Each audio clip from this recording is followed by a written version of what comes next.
The Kremlin has declared its action in Syria is aimed at ISIS, and some see it as an attempt to distract from Ukraine and reset Russia's relations with the wider world. It is absolutely clear he wants to have a global instability. Exactly 18 months ago, when Russian soldiers appeared in Crimea, trying to destabilize the Crimea and make an annexation in the style of the Anschluss of year 1938.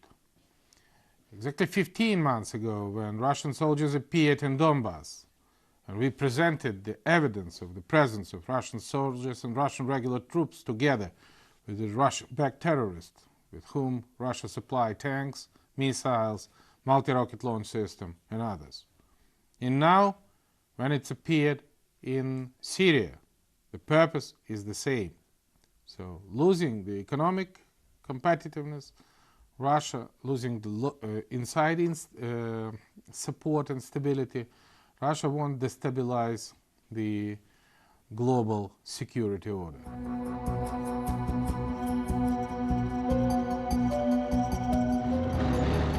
But does Russia now want to calm the Ukraine conflict while it deals with Syria? Planned elections by the Russian separatists have just been stopped. So are both sides now willing to implement the Minsk peace accord? Russia declared that the Russian-led rebels cancelled all the illegal election and start to implement our agreement. I think that was the first positive news for the last time. And the second is that we have a one week of the complete ceasefire. And I start to hope that this ceasefire starts to transform to the real fragile but truce. At what point, though, do you implement the clauses about paramilitary groups?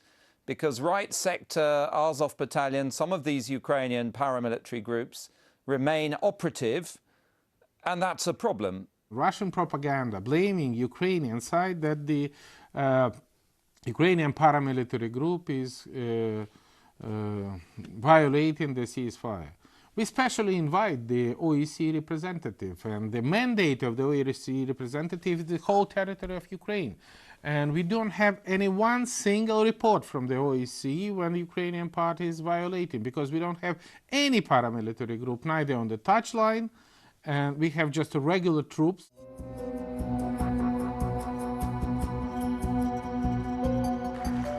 So can a little glacial progress in Ukraine work for Russia in undermining Western resolve on sanctions? Hasn't Russia got what it wants in Crimea and with a frozen conflict in Ukraine? We are very happy that more than 100 United Nations members voted in the General Assembly of the United Nations demanding for the immediate withdrawal of the Russian troops. Unfortunately, that can be a very dangerous precedent. If international community can accept that type of behavior of Russia here in Crimea, the next time Russian troops can appear anywhere. Do you worry, though, you must see the signs that some countries, particularly in Europe, want to get back to business as usual with Russia, forgetting about Ukraine and the situation there, the frozen conflict there? Sanctions really work. And that is the main evidence that this is one of the few effective instruments to motivate Russia to sit in at the table of the negotiation.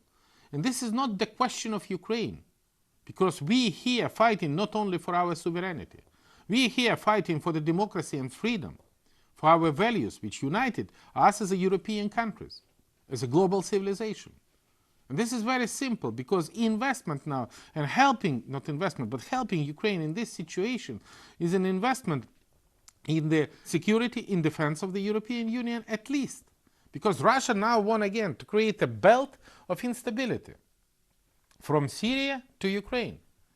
And if Russia defeats anywhere, that brings the conflict much closer to the borders of the European Union.